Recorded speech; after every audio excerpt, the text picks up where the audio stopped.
বড়সড় সাফল্য পেল জিআরপি। বৃহস্পতিবার রাতে গোপন সূত্রের খবরের ভিত্তিতে নিউ জলপাইগুড়ি স্টেশনে উত্তরবঙ্গ এক্সপ্রেসের পার্সেল ভ্যানে অভিযান চালায় জিআরপি।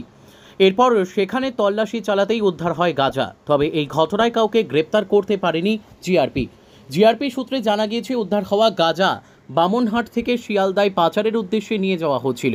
পার্সেল ভ্যান থেকে উদ্ধার হয়েছে প্রচুর পরিমাণ গাঁজা। উদ্ধার হওয়া গাঁজার আনুমানিক বাজার মূল্য প্রায় লক্ষাধিক টাকা। তবে এই ঘটনার সঙ্গে কে বা কারা জড়িত আছে তা খতিয়ে দেখা হচ্ছে। ইতিমধ্যে গোটা ঘটনার তদন্তে নেমেছে জিআরপি। গোটা ঘটনায় ব্যাপক চাঞ্চল্য ছড়িয়েছে এলাকায়। প্রসঙ্গত, এই প্রথম নয়, এর আগেও বহুবার জলপাইগুড়িতে গাঁজা উদ্ধারের মতো ঘটনা ঘটেছে।